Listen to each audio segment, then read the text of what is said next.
My name is Mubarak, and this is En Masse.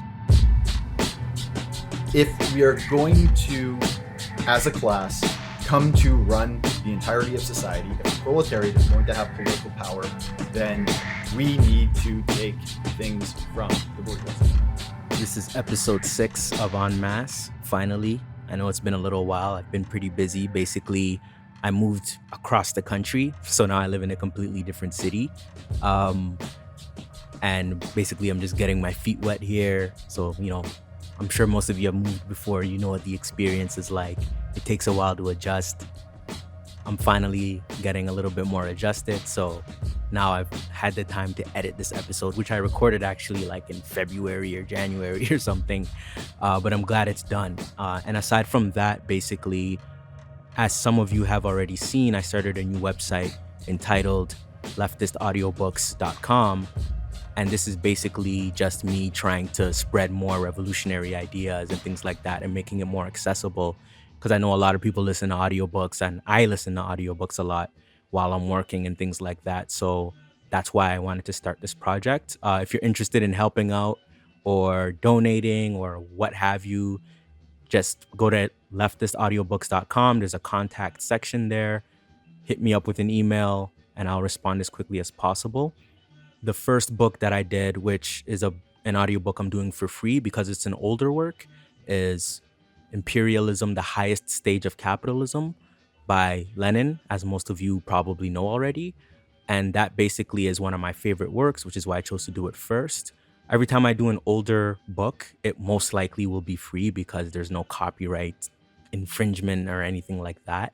But if I do a newer work, that's actually me getting in contact with whoever printed and published that book. So I do have to charge for it because somebody owns it, basically.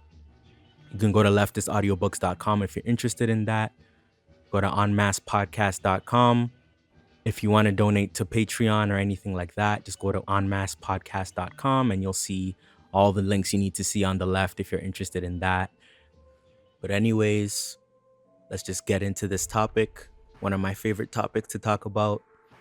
So we're going to be talking about social democracy, and I have as a guest on the show a comrade who is an organizer with the PCR-RCP, Peter Clark, to basically just talk about social democracy, Richard Wolff, opportunism, some of my favorite things to talk about and to attack. So this is this episode. I wanted a lot to go into this episode. So at a certain point, about, I don't know, a quarter or a third into the episode, I basically do a little bit of a more in-depth explanation too, because I think this topic deserved some extra stuff. So there is a bit of an interjection that I make at one point, but for the most part, this entire episode is just basically one long conversation about something that is crucial for people to understand and for people to not support, especially if you're a communist, and especially times 20 if you're a Maoist. All right, so we're here with Peter Clark, who is an organizer with the PCR-RCP. Today, basically, we're going to talk a little bit or a lot about social democracy, the role it plays kind of in, global capitalist economy, global capitalist world, imperialist world, and things of that nature. We're also going to talk a little bit about Richard Wolff and some of, kind of how some of his theories relate to these topics of opportunism, imperialism, and all these other cool things. But anyways, if you want to just talk about yourself a little or introduce yourself a bit, that would be awesome. Yeah, thanks for having me. I'm a longtime organizer with the PCR-RCP, and so that's me. So I guess to start it off, I like to start it off with a kind of broader question, and that question would be, when we talk about social democracy, first of all, I guess we can kind of say, what is it? And then second of all, what role does it kind of play in, the global capitalist imperialist system? Yeah, okay, so I'll start by making a sort of egghead distinction for anybody who like might be new to the terminology out there in the audience. Social democracy is a term whose meaning has changed a lot over the last 100 and some years. For a while, it was the term that communists used to describe themselves. So if you go back to Lenin, he talks about social democrats referring to himself and his comrades. And so it can be confusing if you go back and you're like, what's he doing saying good things about social democrats? After breaking with the Second International, they kind of used the term for a little while, but eventually settled on communism. Social democracy then came to refer to that ideology that said, well, we'll reform our way to socialism using capitalist legal parliamentary means. It later came to refer just to people who want to institute pro-worker reforms within the capitalist system while maintaining a system of private ownership and of surplus value extraction. So the term later transformed to refer to the people who simply want to institute pro-worker reforms in the capitalist system. So when I use the term social democracy, I'm going to be referring to that last section, people who want to reform capitalism to make it more pro-worker. Mm-hmm. And it seems like these people still are attached to the word socialism, even though, and I guess it comes down to the question of what that means to who, right? Like for some, socialism, for example, living in Canada, socialism basically means universal healthcare, quote unquote, free healthcare, even though it's not really free or universal, but that system of like kind of state control to a certain degree in certain industries, they think that that's socialism. And we can, I don't know if you want to go into the specifics of that history of that, but I know that's also a huge part of it, but yeah, you're Yeah, and socialism is one of these terms that kind of ends up having as many definitions as anybody wants it to. You can refer to yourself as a socialist, and you'll have other people telling you that's not socialism, mm-hmm. or you're a bad socialist. But it gets used to describe everything, fucking everything. So it's important that we look behind just the label and analyze what a person is actually saying when determining not just do they belong in the club of socialism, but is what they're saying going to get us liberation? Is it going to get us to a classless, stateless society? I think it's safe to say social democracy, whether it calls itself socialism or not, will not get us there. Mm-hmm. Period. What about, we're going to kind of get into this for the next question, but yeah. The new term, aside from social democracy, is just kind of flipping the two around and calling it democratic socialism. And so, recently we have figures such as obviously Bernie Sanders, we have Ilhan Omar, who is the big one now everyone's talking about, Alexandria Ocasio-Cortez, and there's also the DSA, which is the Democratic Socialists of America, which is another organization. And in Canada, even we have Nikki Ashton, who like uses the word socialism, and she's a candidate for the NDP, which is the New Democratic Party in Canada. And so, in other words, though, like, there's clearly mentions of this word at the very least, in the centers of capitalism now. So what does this mean? And how do you think we should respond to this phenomenon as revolutionaries?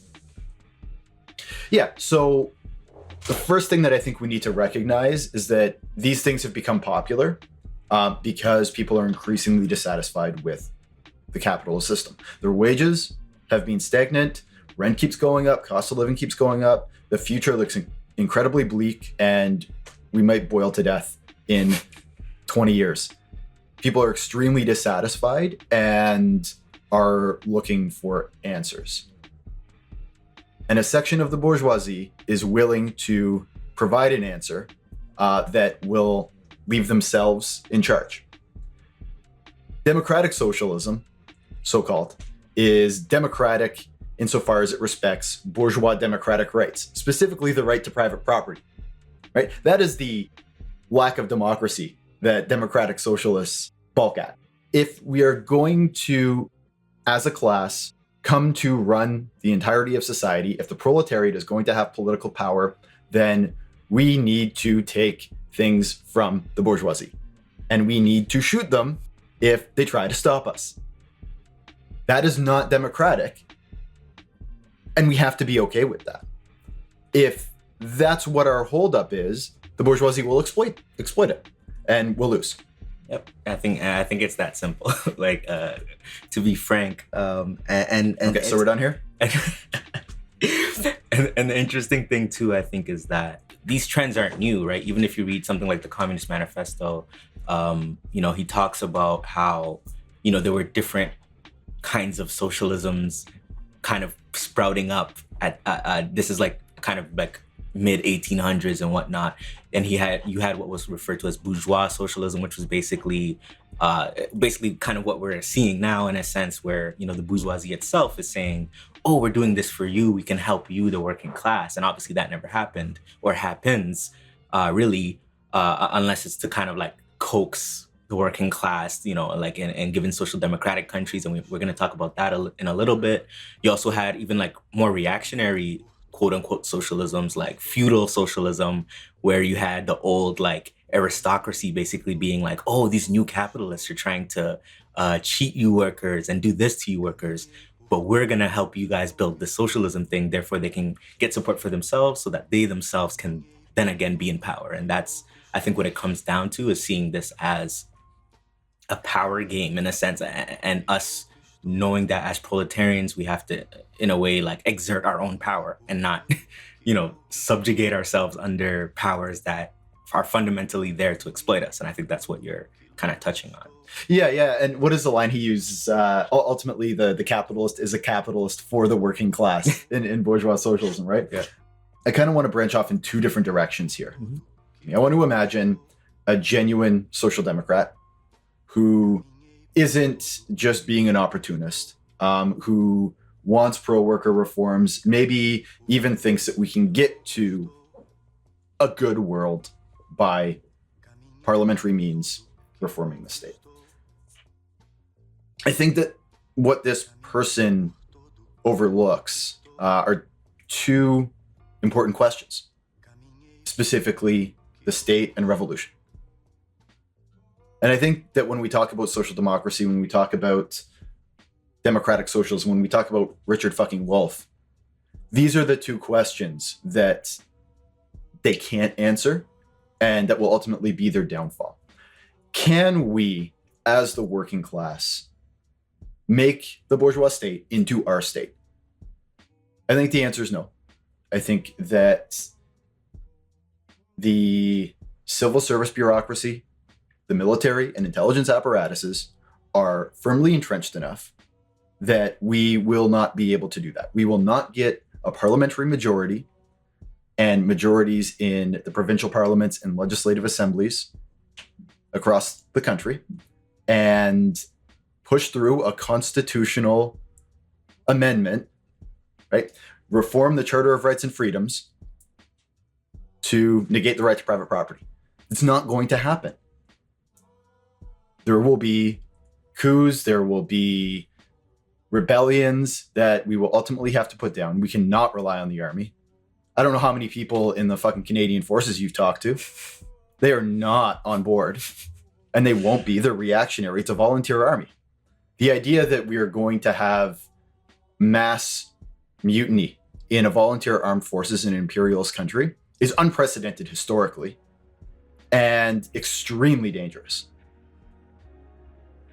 Yeah, because I guess even in the case of like the Russian Revolution, it was like, because some people do use that example, they'll be like, oh, well, a certain amount of the Russian army, didn't want to fight anymore for the aristocracy and whatnot. So then they chose not to and went against, and some of them even joined the Red Army. But the difference there is that, they were conscripted. They were starving conscripts. Yeah. They were forced to go to war. So, and that war was like way past its like, time, in a sense. Like it was years and years after, where people were starving and all this stuff, and they're just like, of course they're gonna, and that's very different, like you said here, where if their ideology has been so, strongly entrenched in people's minds and all those kind of things, and people are willing to put their lives on the line to protect capital, then there's no way in hell we're gonna think that. Even and the other thing I wanted to say too is, like, in terms of like changing things constitutionally and whatnot, liberals can barely even do that. Like even like social, like most of the, like when the Trudeau or whatever gets into power, and they're like, oh, we're gonna promise this, that, this, that. Maybe they genuinely want to do those things. Like, remember there was a whole conversation about universal basic income and blah blah blah. They cannot actually, they can't even do it. So why do we think we're gonna have some crazy revolutionary platform and actually be able to make those changes? It's literally designed for you not to make those changes, and that's, I think, crucial. I think you're right, and that's taking it to like the extreme example of capital's response. They could also go on what's called the capital strike. Basically, that's where a government's credit rating is downgraded. You get capital flight, refusal to invest in an economy, and we're taking over a capitalist economy in this dreamland scenario. Without capital investment, the economy grinds to a halt. People get thrown out of work. They get pissed off, and you're toast, unless you are willing to start expropriating property, unless you're willing to fucking nationalize everything. It's not going to happen. And I think, a quick aside, but Venezuela, I think, is a really good example of exactly what you just said, where that's why the economy is so like broken right now there, is because of that, right? Because they didn't take complete control. They won an election. They did all these, nice social democratic things for people, which is all well and good, things we want to do. But if you don't actually get rid of the capitalist class, then it's not even a question of just getting rid of them, because even where we've had revolutionary socialism, they're still there. You still have to, suppress them, and it's a process. But to not even touch them is like you're just asking for it in a sense, So Yeah. You can't have socialism without a dictatorship of the proletariat, I think is the lesson that we as revolutionaries should take away from Venezuela, right? And it's not a question of, are we cheering for them to win, or do we hope things work out really well? When we ask, do we support it? It's, do we think this is the effective way to go forward? And I think that what's played out now shows that no, it's not. You have to smash the state and institute the dictatorship of the proletariat. Yeah, and that's the only way you can even get anywhere, because even like the reason why, when people talk about whether it's the Soviet Union or China, the reason why after the revolution they were able to make such huge strides so quickly was because of that, right? To a large extent, they were able to smash the state and basically reinstitute their own institutions and their own, basically had complete control in a sense, and we're able to change a shit ton. And I think that's what we want to do. And that's the only real way to even take any real strides forward. Yeah, exactly. Nobody could stop them. And so they did. So I feel like I started talking about a good faith social democrat who I was trying to reach out to, and very quickly got on shooting police or something. But the other kind of thing that I did want to address, and I've seen this especially from American comrades who, unlike most of the industrialized world, don't really have institutionalized experience of decades of dealing with social democrats and are learning how. These comrades tend to focus almost exclusively on criticizing social democrats or democratic socialists or whatever they're calling themselves, on the basis of foreign policy, right? They're pro-imperialist, they're pro-Israel apartheid. They are bad because of this. And it's true, they are bad because of this. That is an absolutely correct and viable avenue of criticism. What I think we've learned in our experience dealing with an institutionalized social democracy is that that is an argument that shores up the base. It unites the advanced. It doesn't bring up the intermediate. Because the intermediate will say, well, yeah, I'm actually against imperialist war. I don't want war in Venezuela, and I'm disappointed that Bernie Sanders does. I don't like Israeli apartheid. I'm disappointed that Bernie Sanders does. But guess what? Everybody else on the ballot also supports that shit. But this guy's going to give me free college, so I'm actually not giving anything up, right? The avenue of attack has to be where they're the strongest. And it has to be our criticism of reformism. the inability of the capitalist system in this late stage to substantively reform itself in favor of the working class. It can't do it anymore. So one kind of trend we're talking about is a word that kind of comes up a lot, and in different, kind of like the same thing with socialism. It comes up in different places. It means different things to different people sometimes. But the word is opportunism. And I think when we're talking about social democracy, there can be that case of that quote unquote genuine person that wants socialism and maybe all they know about is voting and whatever. So then that's what they think is the only way you can achieve that is by voting and by reformism and electoralism and things like that. But then at the same time, you do have people that, in a sense, know better and decide that, no, I don't want to go this route, this revolutionary route, because it's too hard, basically.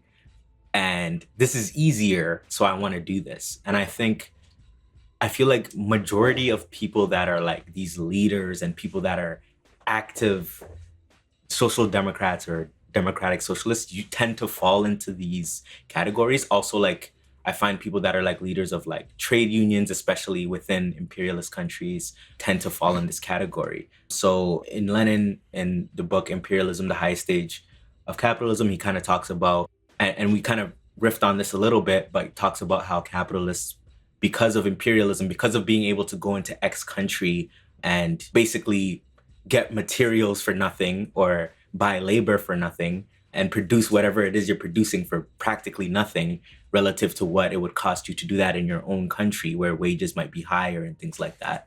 Now you have enough to basically, in a sense, buy off a certain segment of the working class, and in order to subjugate the rest of the working class that is actually struggling, which is usually the majority, even here in a place like Canada, where majority of people are working like McDonald's, like from your experience, like what does that look like? And I mean, you can talk about the general, what it looks like in like all of like kind of like the European, exploiting imperialist countries, or you can talk about specifically Canada, whatever it may be. But what does it look like, and like what can we do to combat that? And this also kind of touches on the question of settler colonialism. To bring a concrete example up, where here there's you have the Liberal Party and the NDP. And the NDP is supposed to be, quote unquote, more left than the Party of Labor, quote unquote. But, on the one side, they'll say like, oh, pro-Indigenous this, pro-Indigenous that. But when it comes down to like actual, like concrete, like the government wants to build this pipeline to make X amount of profit for X company, then they support it. So, Yep. They talk a big game about this stuff, but when push comes to shove, the three defining aspects of Canadian society are capitalism, imperialism, and settler colonialism.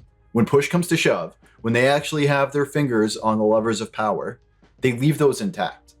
And for anybody who thinks that Rachel Notley or the party in Alberta are an aberration, I say, okay, I'll take you at your word that they're an aberration. Kick them out of the fucking party. That's what I would do.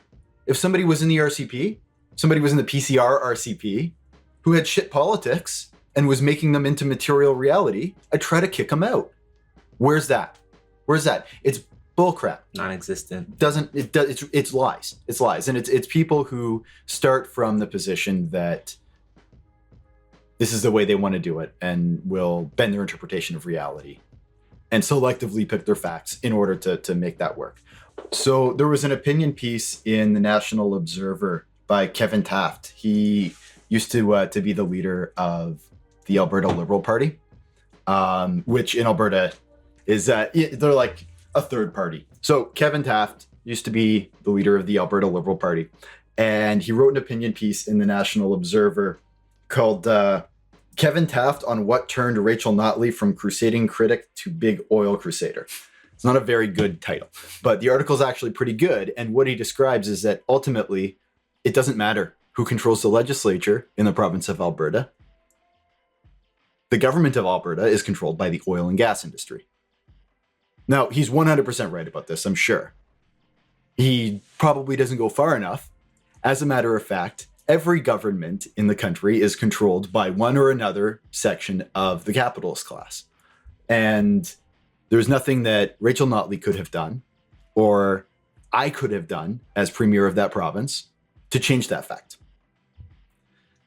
I don't know what possessed Kevin Taft to write an article like this. I don't know if he's just having a tantrum because he lost at politics, but it's really good and it's really instructive that a liberal will say this. And anybody who thinks that they can reform the capitalist system substantively through legislative means needs to take this into consideration.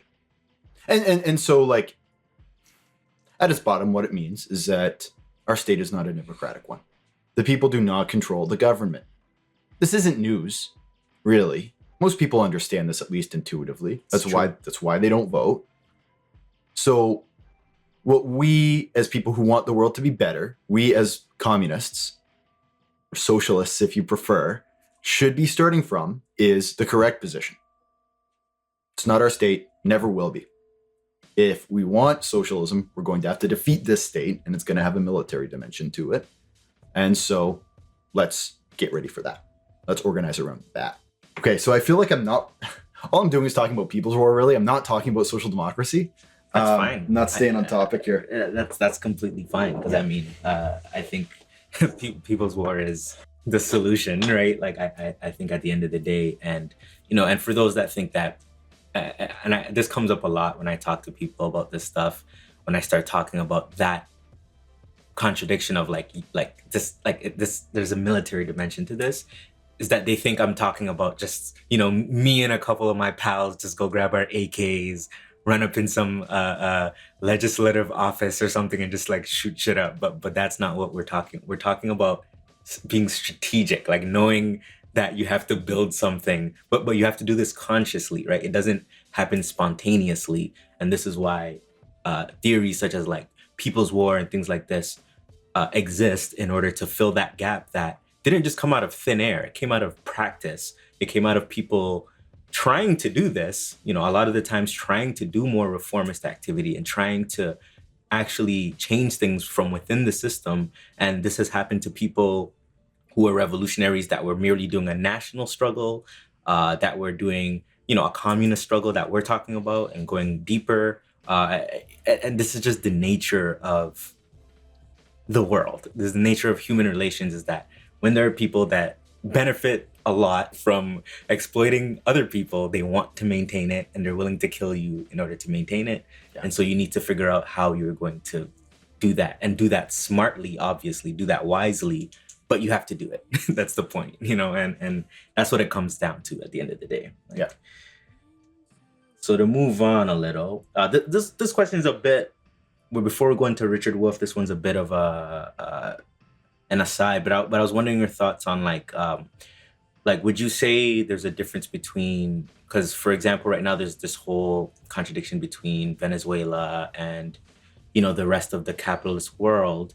Would you say, like, how do we, in a sense, because obviously we're against social democracy, and the United Socialist Party of Venezuela is a social democratic party, but we do defend it against imperialism. So like, how do you navigate that? You know what I mean? Because I find it's difficult at times to explain this to people, like to say like, well, like, no, I don't think Venezuela is socialist, but it has to be defended from imperialism because that's going to affect the proletarians of Venezuela. Like, what would you say?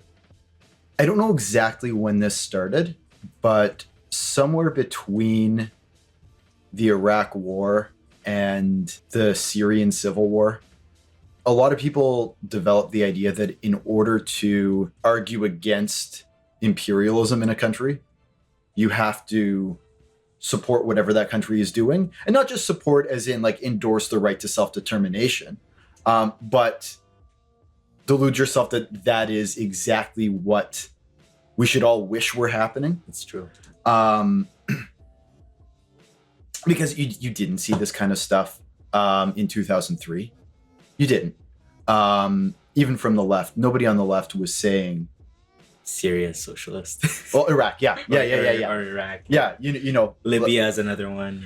Yeah, and it can be useful to look into some of the good things that are being done in those countries, because they are portrayed as these hellish, but it's like fucking Mordor. Yeah. You know, like, oh, okay, well, we're gonna go bomb Mordor. Well, okay, but like, turns out in Mordor they have free housing and education, and maybe that's why we don't like them. Like, okay, yeah, like there's value in doing that, but let's not go overboard and think that we now have to endorse the program whole hog as representative of what we ought to be doing ourselves. And so to me, like it's a chew gum and walk kind of situation. Yeah, I can be like, fucking, of course I'm against imperialist fucking war and interference in Venezuela because I support the right of the Venezuelan people to self-determination. And certainly I think they're better off with the PSUV than they would be with BP and Chevron or fucking whoever. Yeah. But that doesn't mean their strategy is correct. Yeah. That doesn't mean ultimately I predict they will get to communism that way. And as a result, I'm under no obligation to adopt that strategy for myself. The thing we should grasp when referring to social democracy is that it's a phenomenon that basically has its basis in the many contradictions that exist in a capitalist society. In this case, we're discussing social democracy or democratic socialism as a phenomenon that arises within the centers of imperialism. The relationship between imperialism and social democracy can't be understood unless we understand the political economy of capitalism. Imperialism, which is the monopoly stage of capitalism as theorized by Lenin, which is the stage of capitalism we're currently in, basically serves to help fuel the capitalist system due to its volatile nature. To simplify a little bit, capitalism is forced to do a number of things in order to extend its lifeline, avoid collapse, and continue to exist. One of the major tendencies of a capitalist economy is referred to as the tendency of the rate of profit to fall, and I'll briefly explain what this means. Capitalism by its nature is a system wherein competition reigns supreme. Capitalists are forced to have to compete with one another if they wish for their given enterprise to exist. If a given capitalist or capitalist firm fails to accrue a given amount of profit that would allow it to reproduce and expand itself as a business or firm, then that given business or firm would go out of business and collapse. This isn't the case due to the will or whim of a given capitalist, but it's simply the only role that a capitalist can play under this system. With all of this in mind, we have to think of how capitalists actually respond to this reality. i.e., what do they do to actually have an edge on their competitors? The answer to this is multifaceted, and there are actually many ways in which a given capitalist could increase their profits over time, or in other words, there are many ways in which they can efficiently exploit the proletariat to maintain their existence as a class over the proletariat. One of the most efficient ways capitalists do this is what's referred to as relative surplus value. What this usually means in the short term is that it's beneficial for a given capitalist to invest in more constant capital, that being machinery and the like, relative to variable capital. Variable capital being the investment that goes into the living labor of the proletariat. This, in effect, would be profitable for the capitalist in the short term, since they won't have to hire as many people or keep as many workers on their payroll, and they can create profits a lot quicker than they would be able to without said machinery. But in the long term, this ends up fostering contradictions that are out of the hands of any particular capitalist or person. What we've seen historically is more and more machinery working alongside the proletariat over time throughout the history of capitalism. And this is undeniable and something that is very peculiar actually to the capitalist mode of production. Capitalism has been able to efficiently exploit labor with the assistance of mechanization, machines also being produced by living labor, and this is why it has been the most productive mode of production to date, and how it brings cheap goods onto the market. The more goods you can produce in a certain amount of time, the more you can lower the prices of said goods so that people will buy a certain product over the competing products. According to a McKinsey Global Institute report that looks at how many jobs will be replaced by automation in the coming years, they suggested that some 375 million jobs will disappear by 2030. This has been the case in the industrial sector without question, but also the case in places such as retail, where there are now a lot of self-checkout machines replacing cashiers, for example. According to the World Economic Forum's 2018 Future of Jobs report, cashier jobs, along with occupations such as bank teller and payroll clerk, are expected to become increasingly redundant over the next 4 years. And there are many other projections, but overall the trend is clear. Therefore, all of this efficiency and profit making comes with some excruciating setbacks. For one, when we discuss investments in variable capital or living labor being outpaced by the investments in machinery or constant capital, we're talking about living, breathing human beings being put out of work or working for less than their labor is worth, which means that our ability to sustain our lives as a proletarian class is constantly jeopardized by these capitalist relations. Real people that have to pay for food, rent, mortgage, and basically everything that allows them to function. This ability of capitalism to mechanize, therefore, is completely tied to real social relations in society and is also determined by them in turn. The main point here, though, in describing the tendency of the rate of profit to fall is that the amount invested in variable capital, or living labor, relative to constant capital, machinery, sometimes referred to as dead labor, means that the average rate of surplus value, or profit, being taken by capitalists from the exploitation of the proletarian class over time is actually on the decline. Therefore, even if the overall investment put into variable capital also increases over time, what we've seen historically is that constant capital's growth rate has far exceeded that of living labor or variable capital. In the book Global Slump, written by Professor David McNally, he outlines how this phenomenon of the falling rate of profit has factored into global economic depressions and slumps basically since the Great Depression. He also provides empirical data from the Professor Simon Mohan that looks at America's average profit rate since the 1960s and how it's been on the general decline going into the 2000s. And I quote, "It follows with arithmetic certainty that, as the ratio of labor to total investment declines, so the ratio of profit to total investment will tend to fall. Put differently, the amount of labor hired declines per unit of investment." Close quote. Now, this might seem counterintuitive if we're approaching this from a bourgeois capitalist perspective that only looks at the market on the surface. Like, how is it that you're exploiting labor more efficiently through mechanization, producing more goods, increasing the mass of surplus and the like for society in general, yet the rate of surplus value or profits being accumulated by the capitalist class is on the decline over an extended period of time? How is this possible? The answer to this question is crucial because what all of this suggests is that only variable capital, or living labor, is able to create surplus value, or what is realized in the eyes of the capitalists as profits. Machines, or what's referred to as past dead labor, cannot in effect create surplus in and of itself, it itself being a manifestation of variable capital, or living labor. Variable capital, living labor, performed by human beings is the dominant and fundamental component in its relationship between constant capital and the creation of surplus value. Machines can only transfer the value that has already been put into it by living labor into a given product and does not create surplus value on its own. Only human labor creates surplus value.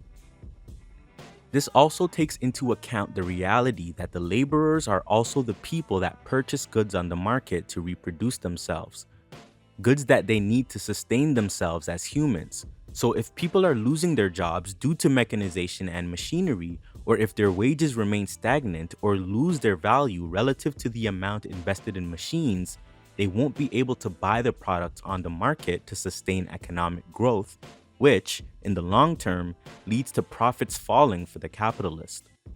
This phenomenon, where the amount of commodities being produced far exceeds the working class's ability to buy those things for themselves, is referred to as overproduction.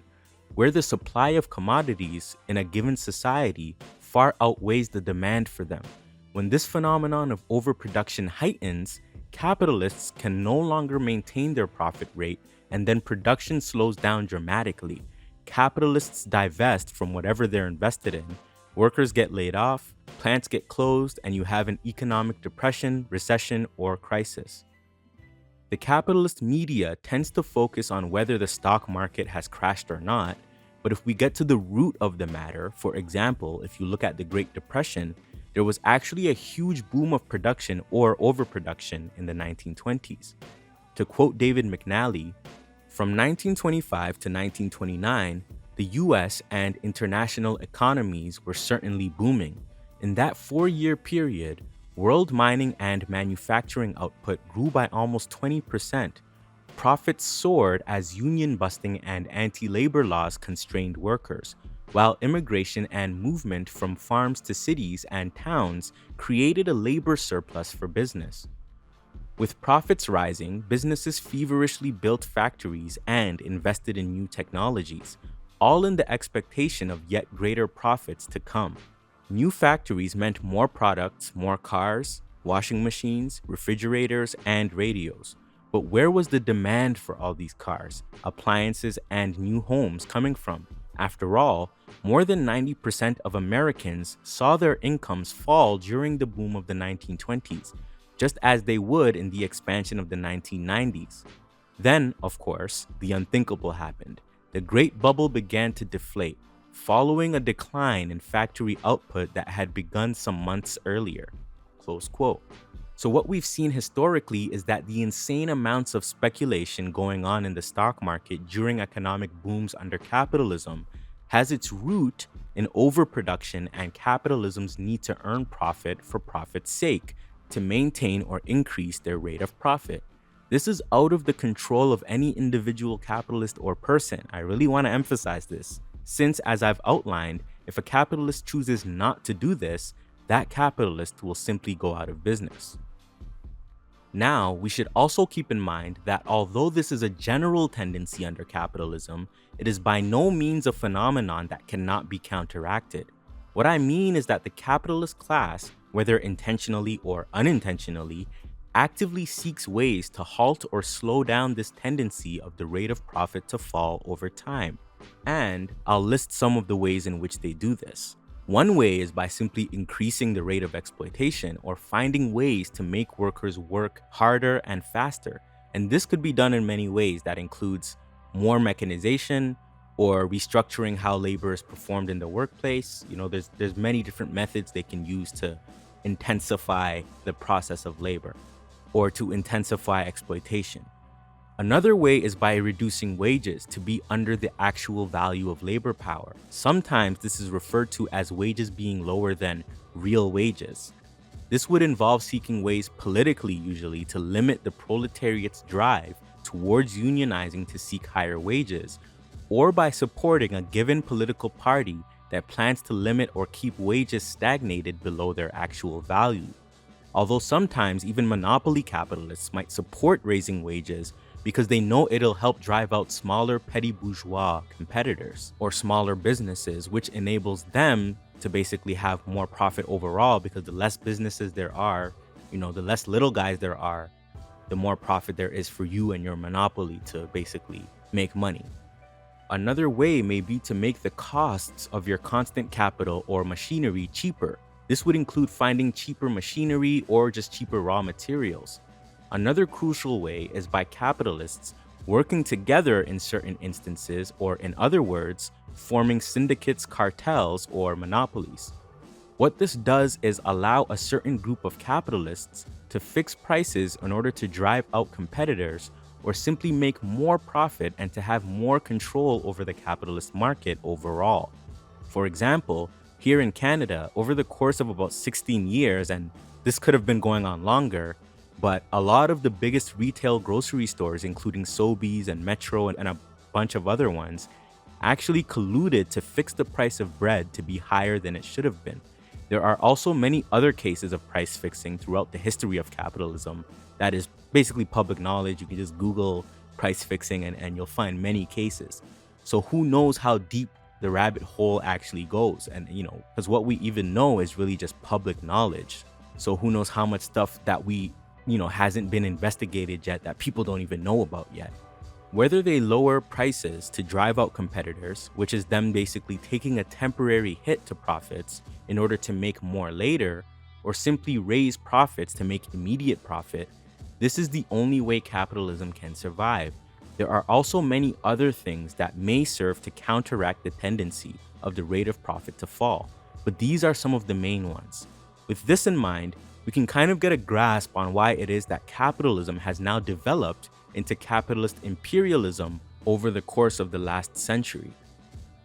In Vladimir Lenin's pivotal work entitled Imperialism, the Highest Stage of Capitalism, he delineates precisely how capitalism transformed from quote-unquote free market capitalism to monopoly capitalism from the 19th century going into the 20th century.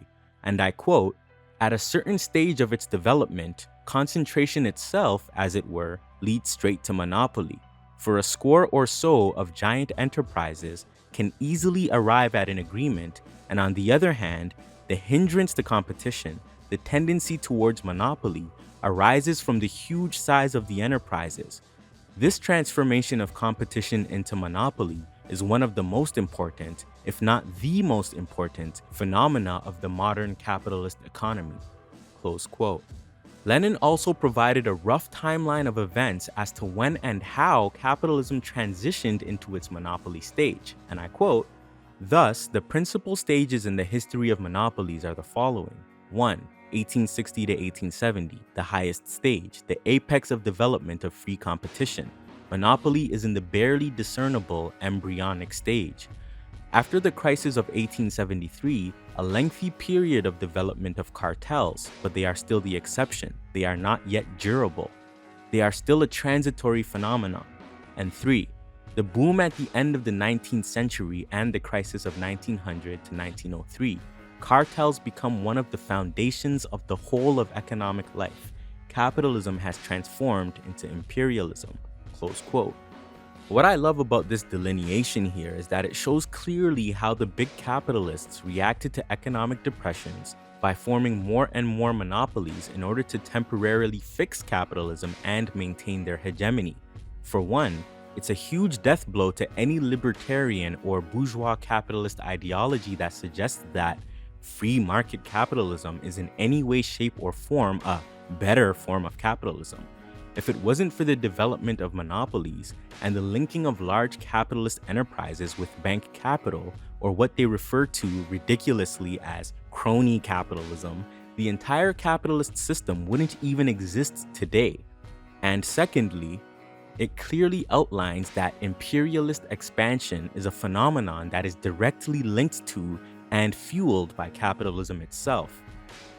In order for capitalists to maintain or increase their rate of profit over time, they are compelled to export their capital beyond their own borders, seek cheaper raw materials, labor, and basically seek newer markets to expand their capital.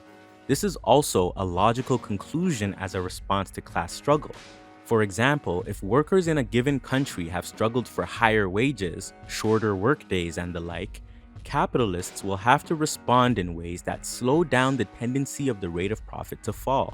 They may send their capital to another place, referred to as capital flight, where labor laws aren't as regulated, which brings their costs down significantly.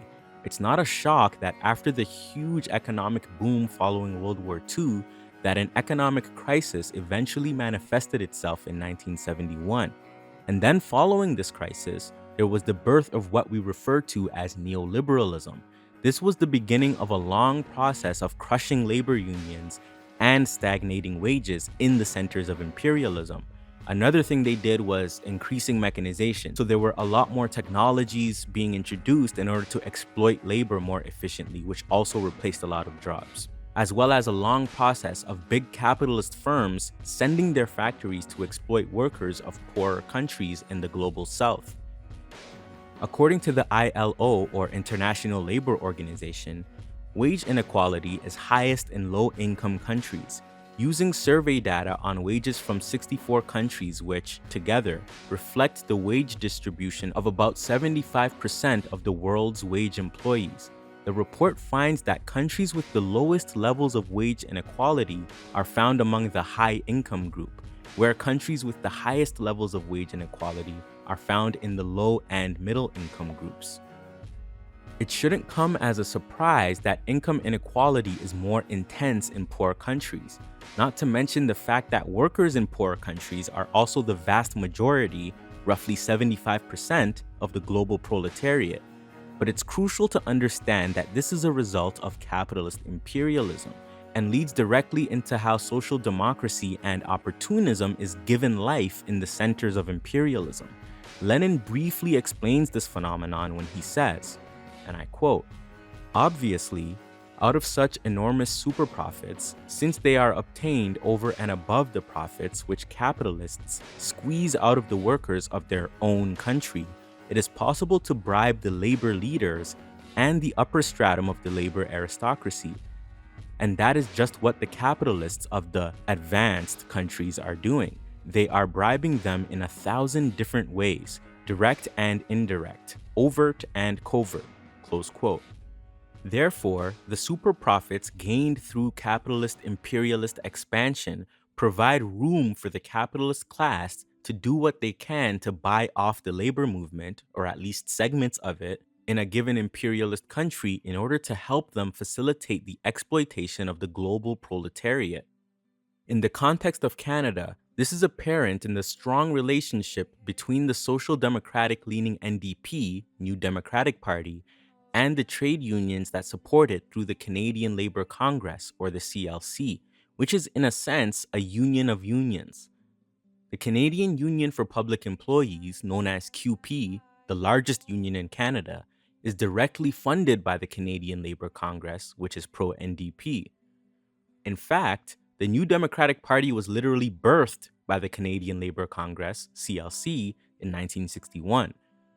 What I find glaring is that in both America and Canada, it's really the public sector that is highly unionized, or at least more unionized than the private sector. And the private sector, the sector where most workers are actually working, has an extremely low rate of unionization.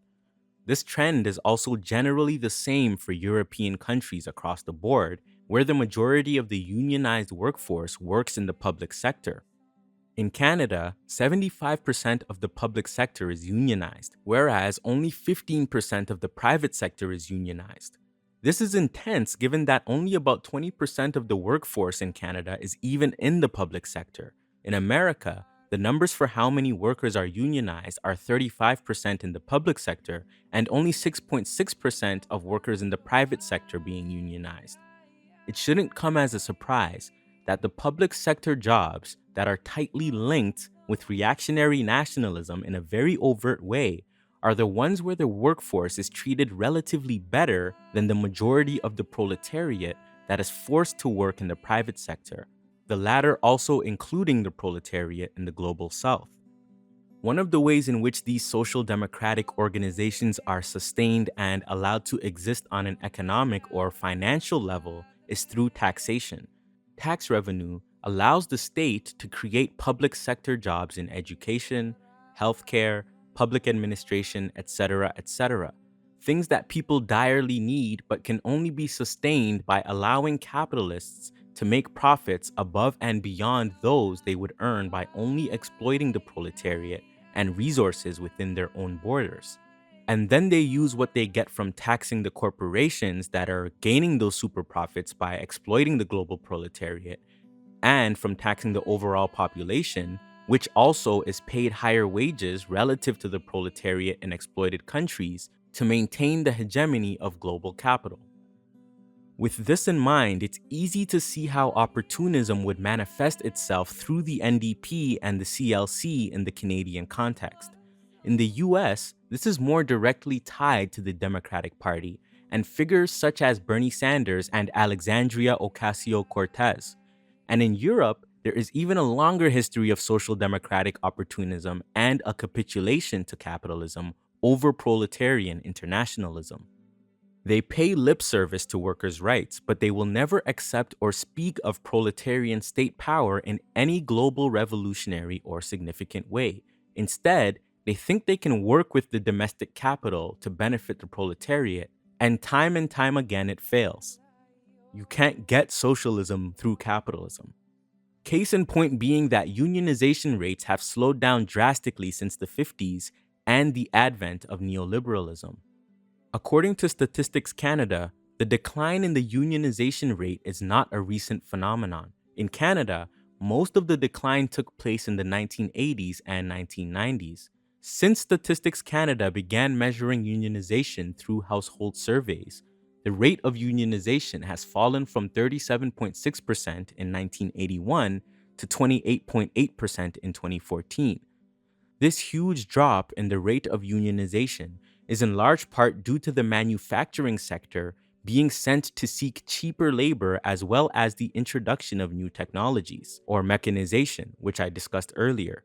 It's no shocker that the labor bureaucrats and social democrats weren't able to protect the workers they claim to protect. Another phenomenon, which I briefly mentioned when discussing the inequality in richer versus poorer countries, is that the imperialist countries tend to have more of their workforce in unions relative to poorer countries that are subjected to imperialist exploitation. Trade unions are practically non-existent in exploited countries, and this isn't an accident. Poor working conditions and paying dirt poor wages to the third world proletariat while trying to reduce the power and radicalization of unions in the imperialist centers is the best possible climate for the profitability of the capitalist class in their attempts to beat us in the class struggle.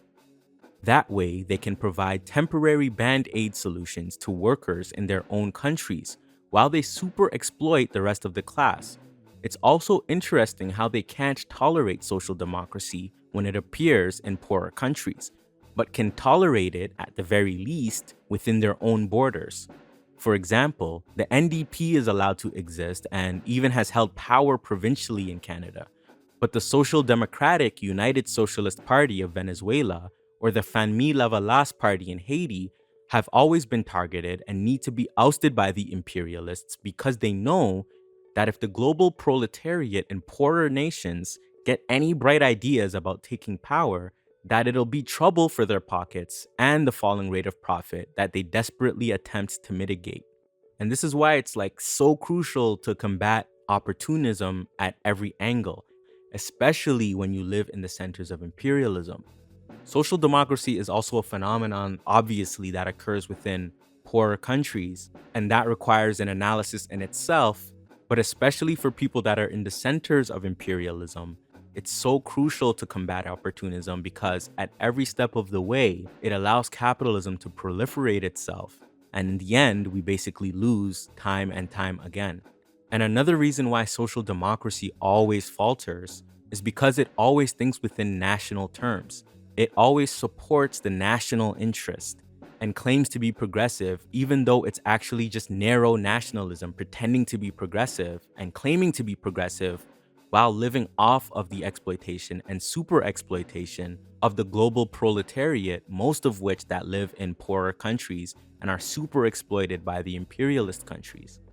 In order to be a communist or to be a revolutionary socialist, you have to have an internationalist perspective and not think on narrow nationalist terms that always end up benefiting capitalism in the long term.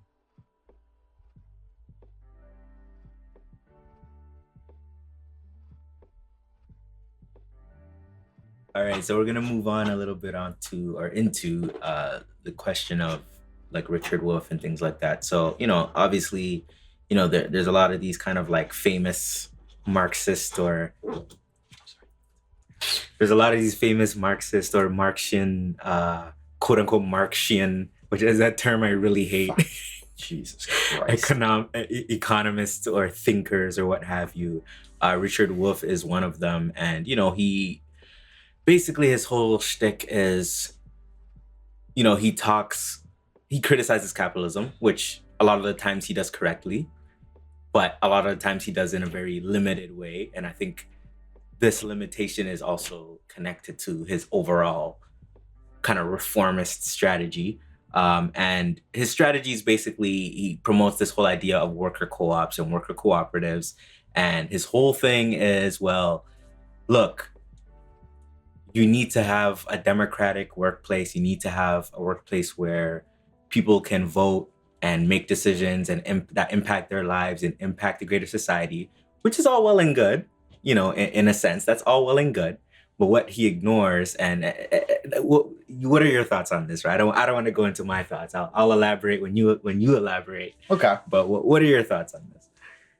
All right. So I got real fired up before this interview about Richard Wolff, and I was gonna talk about his jokes aren't that funny and everything else. But you know what? Like, I want to take a step back and give a fair and balanced assessment of Richard Wolff.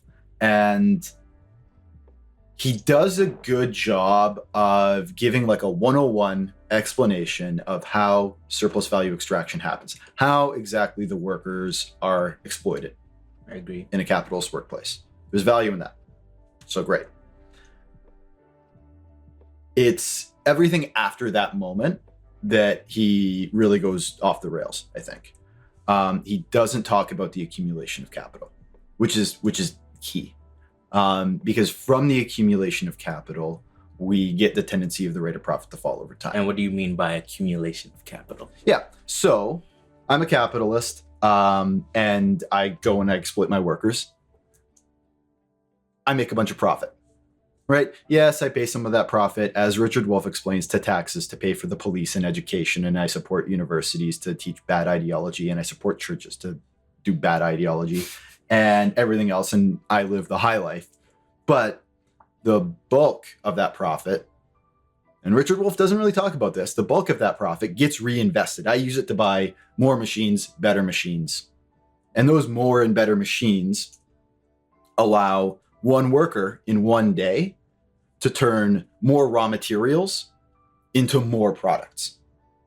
Well, only contributing that one day's worth of labor power, only value adding one day to now a higher number of end products, more cars, right? Not only can the market only absorb so many cars, or the market can only absorb so many of these. So by increasing my ability to produce them, I'm eventually going to reach overproduction. I'm going to be producing more of these things than people can buy. And I'm going to have all of this invested capital not being sold. I have all of this surplus value that's not being realized by the sale of my merchandise. And I'm going to go out of fucking business. But by getting less surplus value out of every unit of merchandise, I'm decreasing my rate of profit, right? My rate of profit will eventually reach a low enough point that it's not worthwhile to invest. Mm-hmm. And so I'm not going to do it. That's one aspect that he leaves out. The other is the fact that the competition between capitals forces a maximization of the rate of profit.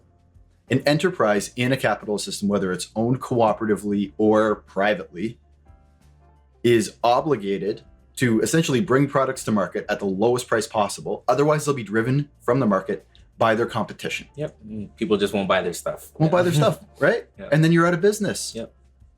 And so the worker co-ops either have to essentially vote for their own exploitation or be driven out of business, right? They have to vote to do all of the things that we don't like that corporations do, or be driven out of business. So by ignoring these questions, Richard Wolff does paint a bit of a rosy picture of the potential for co-ops to be the way forward. But there's actually something much more important that he doesn't dig into. Two questions that he overlooks. Those are the state and revolution. If he believes that the right of worker co-ops to their private property will be enough to convince the bourgeoisie not to wipe them off the face of the earth the second they become a threat to capital accumulation, he's sorely mistaken. He's sorely mistaken. And the fact of the matter is, without a state of our own, the proletariat is powerless. Without a people's army, the people have nothing. If you don't think that reactionary paramilitaries, police forces, and armies will, without hesitation, take your collective factory from you, they will. They will. They have to. They have to. Yeah, and so we have to pursue a correct strategy here, right? We have to be able to contend with the fact that the state is not a democratic one. It is controlled by the bourgeoisie, and that we need a revolution in order to make this happen. The other thing that he misses has to do with what workers' control really means versus what proletarian control really means.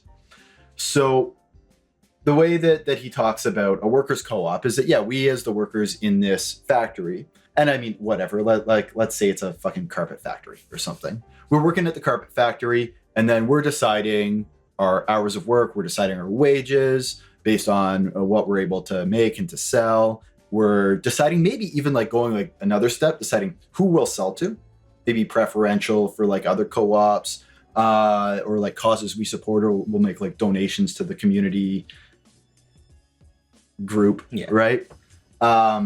Which is all well and good, but is not the same as the working class controlling social production. All we're doing is using our carpet factory as a means to exert our own political power, potentially at the expense of the rest of the class, right? Because what if it wasn't a carpet factory? What if it was a steel mill? All right? What if it was a coal mine, an oil field, some strategic resource that we could use to hold the rest of the country hostage unless we got fucking pampered? The proletariat would not have power. And that's a really good example, because there's never like, and I'm someone that I don't listen to him as much now, but when I first got interested in socialism and stuff, I started to, that's part of what helped me ideologically understand capitalism. And like, one thing he always ignores is that, yeah, there's not one example he can give within a capitalist country or society where this quote unquote amazing co-op actually controls anything that matters in a sense, right? It's like he'll talk about like the Mondragon Corporation that makes like bikes or something in Italy or France, wherever it is, I forget where. I think it's Spain, but yeah. Spain, they're all the same to me, but tomato Europe. Yeah, basically. But yeah, like he'll talk about that, but there's not one example, because where it matters, they will not allow you to do that. Right. It's that simple. Well, I don't know. Like, let's start a fucking worker co-op weapon factory, right? Like we'll make small arms and see where it fucking gets us. Like, yeah, come on. And I think that part of the appeal, and this is maybe the crankier side of me coming out, part of the appeal is the simplicity and the sort of grandpa charm that he has, for sure. Yeah. In giving you the basics of Marxist analysis of exploitation and profit. But what he presents is socialism without any of the mean parts, without any of the Revolutionary War, without any of the suppression of the capitalist class, without any of the taking over their stuff, right? It's a socialism that your mom and dad won't get mad at you for talking about if you happen to be a particularly white, particularly middle-class university student. That's his appeal. And I mean, this is always the perennial debate anytime somebody comes up and says something half right. Well, isn't he a good like gateway drug? Well, I don't know, maybe. And if somebody comes up to me and says, "Oh, I really like Richard Wolff," making that person more correct necessitates that I go after Richard Wolff a little bit. For sure. It's like at one point we were all into like Chomsky or something, you know what I mean? And it's like, when looking back, I would have preferred not to have just jumped straight to Lenin, and like not have to dealt with Chomsky, because it's, you know, it's kind of a dead end, and that's probably why I moved on. But it's like, it's not really a gateway. It's like you were there, and maybe it helped you a little bit or something like that ideologically. But realistically, if you had just jumped right into the good stuff, it would have been easier. You know, it would have been quicker. You would have gotten more advanced quicker. So I don't even like when people use that argument of like, oh well, shouldn't we just, and it's like, and sometimes that's okay, like I get it, like maybe if I had a friend or something that knew absolutely nothing, I would show them one of those videos, but I would add my disclaimer and be like, but this is where he's wrong, or but this is where he's, these are the limitations of what I'm showing you, but you might learn something from this. Maybe I might do that. I probably wouldn't, but that's the best possible scenario, I think. So I think it's like people should just quit with the whole like gateway drug when we're talking about politics and things that are like this important, you know what I mean? But anyway. Yeah. One of my favorites was that House of Cards is like maybe a gateway drug because it shows you that the government's corrupt. So, and I say all of this as somebody like I voted for Jack Layton in his bid for the NDP leadership. And for those who don't know, yeah, Jack Layton was basically the long-standing leader of the New Democratic Party, NDP. So opportunist shitty party. Yeah, from a guy, I think it was like 2002 or 2003 until he died in, what year was that, 11? And like every leader of the NDP for decades has brought the party to the right, but he really brought the party to the right. I don't know, was that a gateway drug? Probably not. Probably was a bigger risk of me getting derailed and turned into an opportunist than into a revolutionary. 100%. If Richard Wolff's appeal is that he says the correct thing a little bit in a good way and it's well presented, all that means to me is that we as the people with better politics need to get better at presenting what we're having to say. 100%. Right? Question though, so yeah, because you mentioned the difference between, just having, in a sense, cooperative power, but still being determined, but your activity is still being determined by kind of like capitalist relations. Mm-hmm. And you oppose that to like what you refer to as proletarian power. So with that in mind, do you think you could touch on like, because co-ops have existed, for example, in the Soviet Union or China when it was still revolutionary? You don't have to go into super detail because that wasn't our main focus for today, but what do you think was the difference in those co-ops under socialism and revolutionary socialism versus a co-op that just exists within a capitalist system with the hope that eventually the cool idea will spread and all your friends will want to democratize their Walmarts or whatever? But anyways, yeah, what would you say to that? Like, what are the differences? Well, in a lot of ways, like there aren't. Like the co-ops in the USSR, I mean, you had Soviets, which were different than the co-ops, but the co-ops actually did exactly what I'm describing and tried to leverage their control over strategic industries and eventually had to be disbanded by the proletarian state because they were getting in the way of proletarian power. And then in China, actually, what you had over time were the development of essentially rich co-ops and poor co-ops.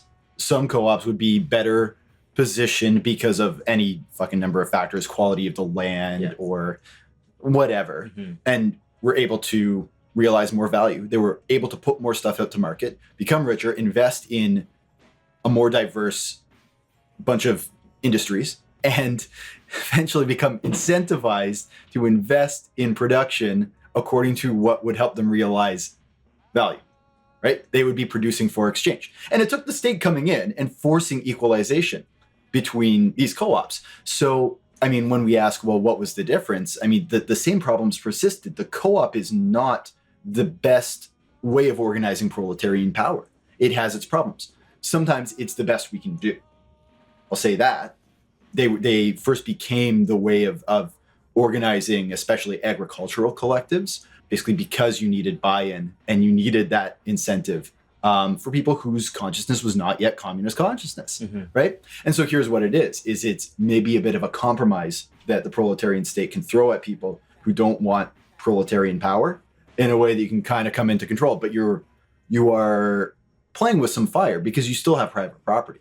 And so I think it's very interesting also that, well, Richard Wolff does give actually quite a bit of credit to the USSR and to China for its for their economic developments. In a way that most people don't. Surprisingly. Yeah. And he doesn't really go in for the, the astronomical death toll nonsense. Mm-hmm. He doesn't talk about what role co-ops played in the USSR and China. It's because they were often obstacles to the development of socialism. Not exclusively, mm-hmm. right? But that all of the problems that I've laid out, like, isn't because I'm smart. It's because this is what fucking happened. Yep. So would you say, there's a difference between, because for example, you had like communes, like people's what was that different from a cooperative, or are we talking about the same thing? Basically, the difference is subordination to the proletarian state, right? Subordination to the planned economy of the proletariat. You have a quota handed down for what needs to be produced, and then you don't get to just go and choose as an individual worker in the factory or as a collection of individual workers in the individual factory what gets done with the stuff you produce, mm-hmm. right? Now, like, you have representation through the Soviets or through the communes up to the highest level of planning, but you don't, as an individual special guy, get to decide, no, I'm not going to produce for that project because I don't like that project. No. And nor should you.